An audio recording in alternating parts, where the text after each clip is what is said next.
I wonder if someone would have whispered, Kobe, when he got in the car that day. 6 more days. How would that week maybe have been different for him? What would he have said? Who would he have loved? Who would he have reached out to? What would have mattered to him? About the Saturday before, Kobe, 1 more day. And he's getting on that helicopter, Kobe, 1 more hour. See, it hits us when I say that. And there's a whisper happening that you can't hear. Tom, 8 more years, 18 more years, whatever it is, there's a whisper. We forget, we're gonna die. Napoleon Hill says, begin with the end in mind. What if you did that with your life?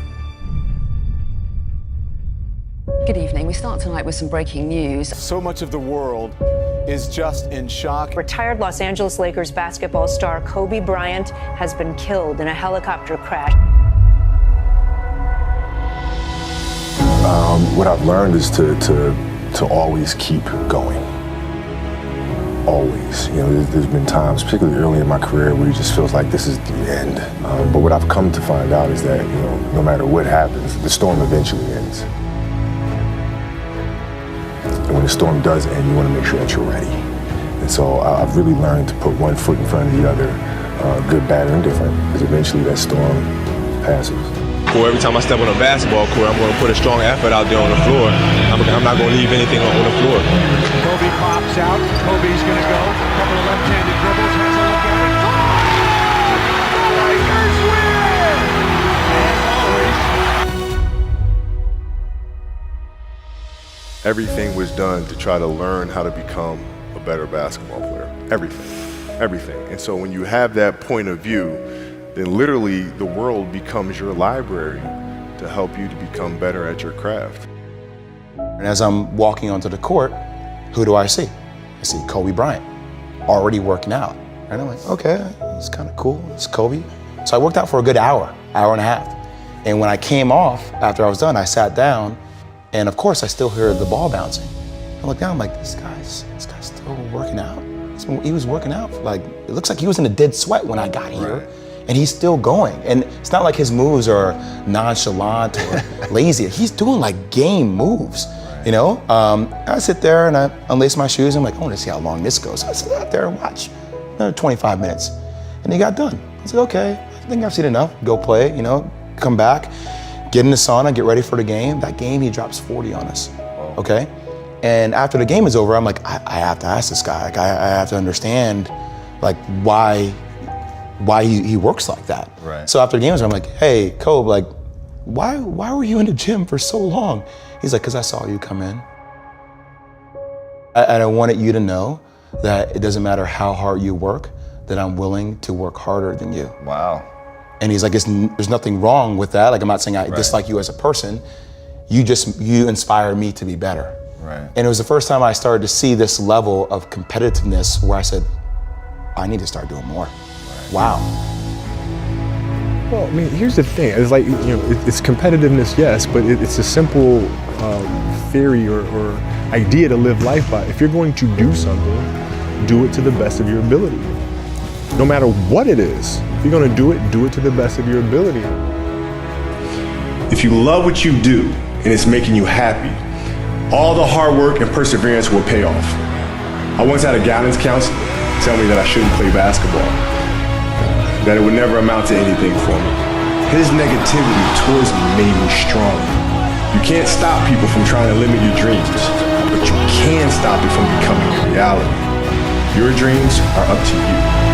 I encourage you to always be curious, always seek out things you love, and always work hard once you find them.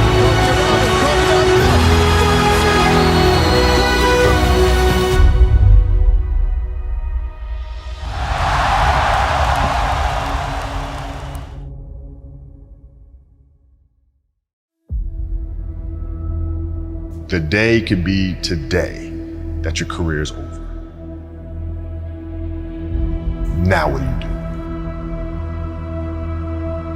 I said, I better get to work. Rest at the end, not in the middle. And that's something I always live by. I'm not gonna rest, I'm gonna keep on pushing now. There are a lot of answers that I don't have, even questions that I don't have. But I'm just gonna keep going. I'm just gonna keep going, and I'll figure these things out as we go, right? And you just continue to build that way. So I try to live by that all the time.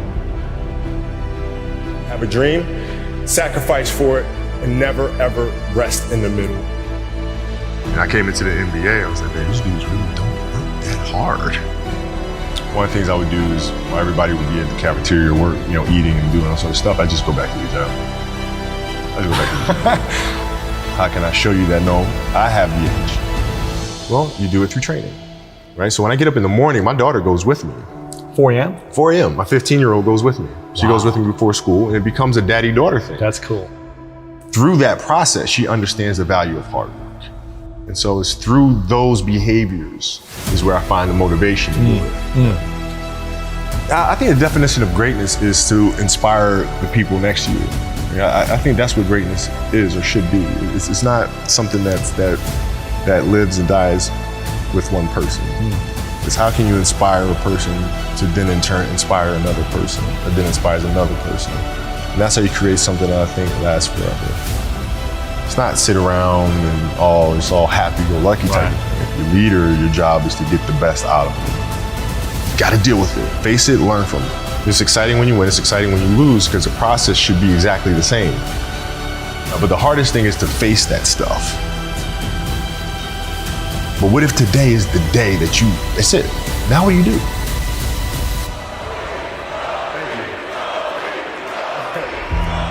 What can I say? Mamba out.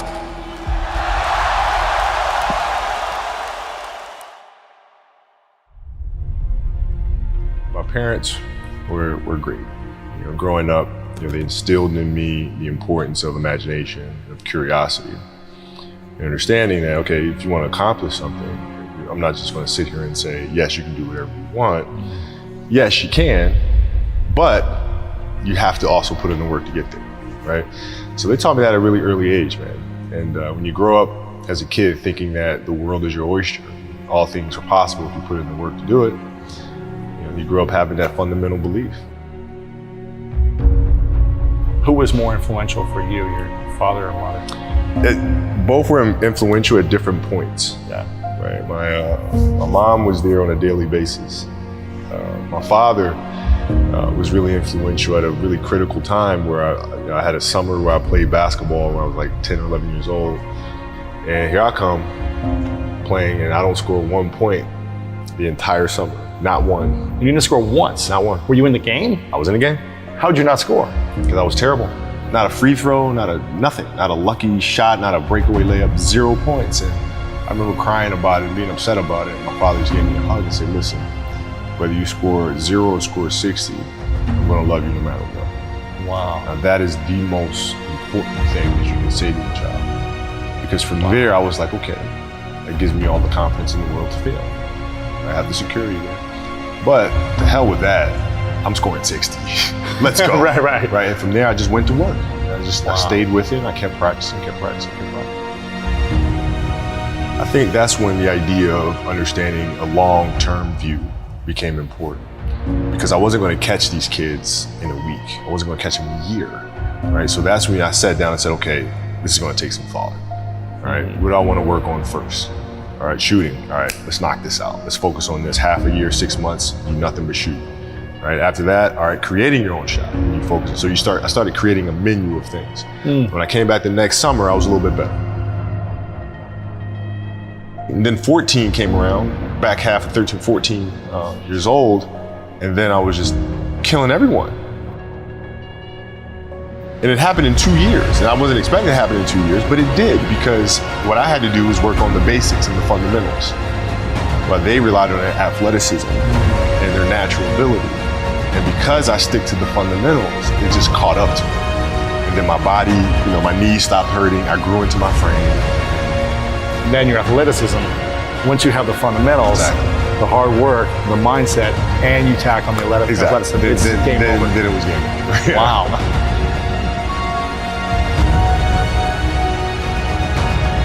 love of the game, the challenge. Like I would watch Magic play, I'd watch Michael play, and I would see them do these unbelievable things, and I'd say, you know, can I get to that level? I don't know, but let's find out. Let's find out. And so that curiosity to see where I could push this thing led me down that path, I think. There was a stretch in 03 where Shaq was out with an injury. And Phil called me up to his office and said, okay, we need you to really turn on the afterburners and start scoring the ball if we have to win. So I did, and I wound up scoring, I think it was 9 straight games, 40 plus points. 9 straight? 9 straight games. And then Shaq comes back, his second to last game of that. And then Phil calls me up to his office and says, Kobe, okay, I need you to dial it back. I'm like, why? Like, we're winning. I don't understand. It's because our goal is to win a championship. But if you continue to do this, we'll lose Shaq. We'll lose him. His motivation, his excitement. What triggers him, right? So I need you to pull back so we can pull Shaq forward for June. Wow. I mean, that was the big challenge, is you move from, you know, being the single dominant player to understanding, okay, I have to help these other guys. How do I lift everyone else up? It's tough. It's more like you put yourself to the side, and you put yourself in their shoes and understand what they're feeling. And then you have to make certain decisions of, okay, what buttons do I need to push for this player to get them to the next level? So it's not sit around and it's all happy-go-lucky time. The leader, your job is to get the best out of them, even if they may not like it at that time. He was very demanding because he expected everyone to put in the same effort as he was, and that was unrealistic. You're not behind me, you're not in front of me, you're right there parallel with me. Practice was very competitive right away. You know how Kobe is. We was jawing, we had it going sometimes. He didn't let me slip a lot. Times where I get ejected or about to get a technical foul or going off the deep end, he would be there to, you know, set me straight a lot, which helped me out a lot. So we get in the timeout, he's like, hey, I'm open. I'm like, okay. And so we go out and same thing, hey, I'm open. Okay. And, you know, come back in, hey dude, you gotta throw me the ball. I said, man, fuck that, get it off the rebound if I miss, bro. Listen, I don't deal with people that don't commit at that level, but then act as if they do. The running joke, or he doesn't pass and all sort of crap. I mean, that's okay, you know, but I'll take those 5 rings. I'll take 5 of them. Best in the game, the best closer, finisher, Kobe Bryant.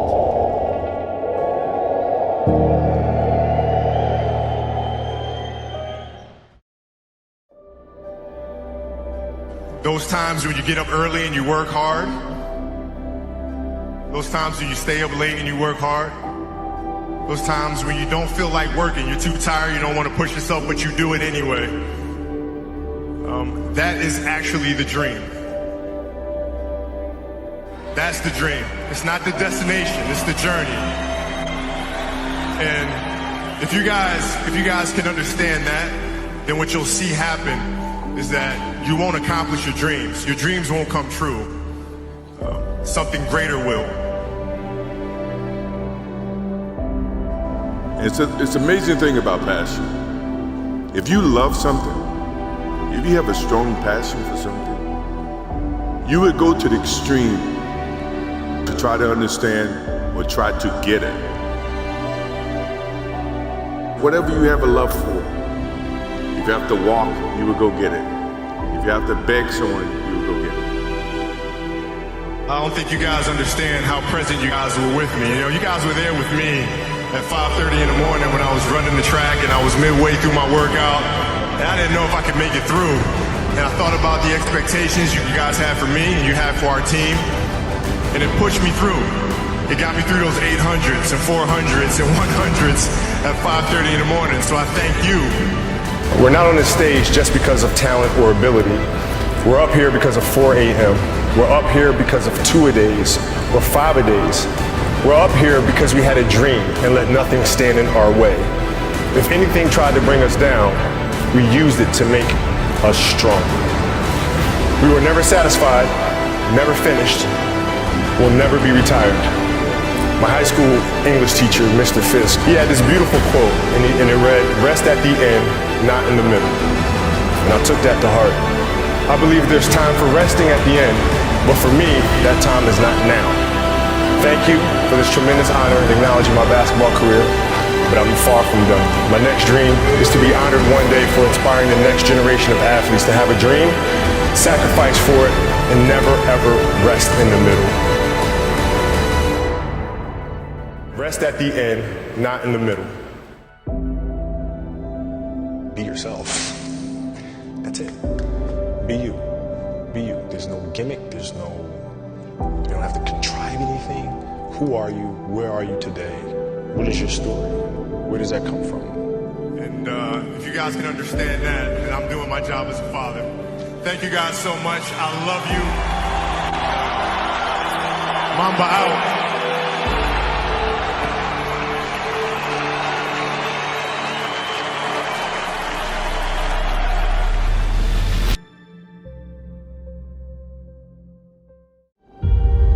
You really want me on the team. What's your approach to recruiting? You want first place, come play with me. You want second place, go somewhere else. Like I would watch Magic play. I'd watch Michael play. And I would see them do these unbelievable things, and I'd say, you know, can I get to that level? I don't know, but let's find out.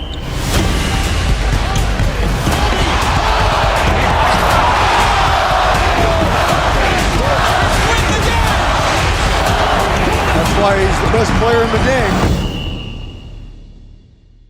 Everything was done to try to learn how to become a better basketball player. Everything. And so when you have that point of view, then literally the world becomes your library to help you to become better at your craft. So because you know what you want, the world's giving you exactly the information you need to become better at it. Because you know what you're looking for.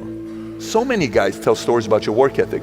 Yeah. What was really your work ethic like, and for how long did you stay disciplined? Well, I mean, every day. I mean, since 20 years. I mean, it was an everyday process and trying to figure out strengths and weaknesses. For example, jumping ability. Man, my vertical was a 40. It wasn't a 46 or a 45. My hands are big, but they're not massive. Right? So you got to figure out ways to strengthen them so your hands are strong enough to be able to palm a ball and do the things that you need to do. Quickness, I was quick, but not insanely quick. I was fast, but not ridiculously fast. Right? So I had to rely on skill a lot more. I had to rely on angles a lot more. I had to study the game a lot more. And but I enjoyed it though. So like from the time I can remember when I started watching the game, I studied the game and it just never changed. It's a good separation for me, emotionally, to be able to put myself in a place where at practice or when I'm training or during games, I switch my mind to something else. I switch my mode into something else, right? For me, it's the equivalent of Maximus Decimus Meridius in Gladiator picking up the dirt, smelling the dirt, it's go time, right? So that was my mental switch. It was like an actor getting ready for a film. You gotta put yourself in that cage. When you're in that cage, you are that character. And then when you leave there, it's something completely different. But when I'm in that cage, bro, don't touch me, don't talk to me. Just leave me alone. How did you get mentally and emotionally so strong where it doesn't bother you? Well, you got to look at the reality of the situation. Like for me, it's not, you kind of got to get over yourself. Like, it's not about you, man. Like, okay, you feel embarrassed. You're not that important. Like, get over yourself. That's where you go. Get over yourself, right? Like you're worried about how people may perceive you and like you're walking around and it's embarrassing because you shot 5 air balls. Get over yourself, right? And then after that, it's okay, well, why did those air balls happen? Got it. High school, year before, we played 35 games, max, right? Week in between, spaced out, plenty of time to rest. In the NBA, it's back to back to back to back to back to back to back. I didn't have the legs. So you look at the shot, every shot was online, but every shot was short, right? right? I got to get stronger. I got to train differently. The weight training program that I'm doing, I got to tailor it for an 82-game season so that when the playoffs come around, my legs are stronger and that ball gets there. So I look at it with rationale and say, okay, well, the reason why I shot air balls is because my legs aren't there. I go, well, next year they'll be there. That was it. Done. Were there some names that you looked at and says, these three guys are as crazy as I am? At the time, I deal with what I've referred to as Goat Mountain. I went to Goat Mountain and I talked to Magic, Michael, Bird, Hakeem Olajuwon, Jerry West, Oscar Robinson, Bill Russell. You know, so I would talk to them. What did you do? What were your experiences? Michael in particular, he's become my big brother. He's been my big brother since I first came in the league. And what was that process like? So I went to them and started understanding the ins and outs of the game and, you know, how they approach things and their level of detail and obsessiveness. And that's what I did. The players that had that passion but weren't willing to commit their entire lives to doing that, right? It's a choice, right? You have other things, you have family, you have all these other things that you have to do. The game can't really be your number one priority. And so I was just looking at that like, man, this is gonna be fun. If I'm buddies with you from high school, if I'm a cousin of yours, what happened to our relationship? How did that gravitate when you went into the league and you're determined to become the greatest, or you're determined to become one of the greatest? What happens to our relationship? Well, it suffers. It does suffer. Oh yeah. Okay. Yeah. And you understood that. You were okay with that. Well, yeah. And the people that love you, like friends and family, like they know that about you. Got it. So they let you be you. And when you reconvene, you know, you pick back up where you left off. But make no mistake about it, everything in between is lost, right? So those long-term relationships, the commitment of time of, taking vacation. Like I see a lot of players take vacations with other players that are close friends. And they'll just take vacations just to take vacations, or just hang out just to hang out. Like I never did that. Why not though? Why didn't you do that? Well, because when I retire, I didn't want to have to say, I wish I would have done more. I don't want that. You know, I don't want that. You know, you got a lot of people paying their hard-earned money to come watch you perform. Perform. It's your job to be in shape. It's your job to be strong enough to perform at that level every single night. And as a competitor, I'm not ducking shit. Like, it's not, oh my God, my back hurts, I'm sore, we gotta play Vince Carter and Toronto Raptors tonight. We actually had this happen. We had a game against Toronto in 2000, and Vince was tearing the league up. My back was jacked. But like the perception of that, like what? Kobe's missing the game against Toronto and Vince Carter because, man, my back was really spasming. But people will be like, what? Oh, he's ducking Vince. Excuse me? No, I don't think so. So I would be in the layup line like, okay, there's a lot of days where, you know, you can rest and recover. Today ain't one of them. Your back can bother you any other day. That shit ain't bothering me today. Wow. He gonna have to see me today. Yeah. Amen. Yeah.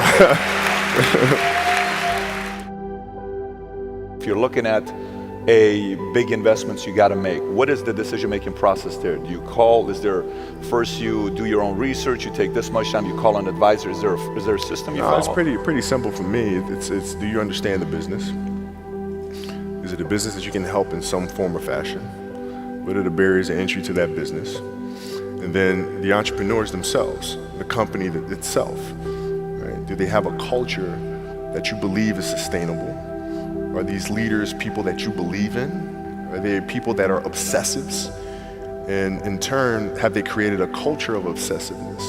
So I tend to look at those 4 factors, and that's it. That's big right there, by the way. I don't know if you guys caught that right there. That's pretty massive right there.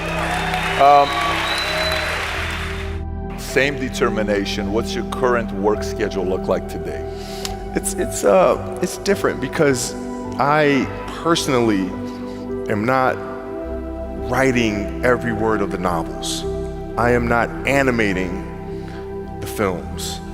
What I have to do now is make sure that the people that we bring in, these obsessives that we bring in, are challenging themselves to do the best job that they think they can do.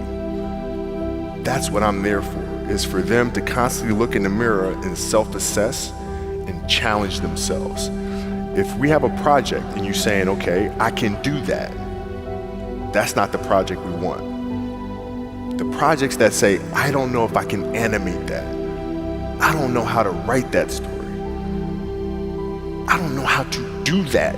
Those are the things we want, because through that curiosity, you'll reach a level that you didn't think was possible. And so running the studio, that's what I'm doing.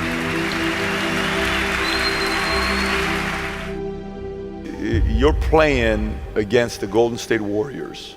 Score is 107-109. You guys are close to getting into the playoffs. You know exactly what happens in the game. You go up, you're about to take your shot, and then all of a sudden, boom, Achilles happens, right? He went and hit the free throws, and then you walked off the stage. Yeah. And you got the surgery done. When I went in the trainer's room, my kids are in there, and they're looking at you and stuff, and I'm looking at them, and I'm like, it's all right, Dad's gonna be all right. It'll be fine. It'll be all right. It'll be all right. It'll be all right. As a parent, you gotta set the example. You gotta set the example. This is another obstacle. This obstacle cannot define me. It's not gonna cripple me. It's not gonna be responsible for me stepping away for the game that I love. I'm gonna step away on my own terms. And that's when the decision was made that, you know what, I'm doing it. I'm doing it. You're a freaking beast, bro. Yeah,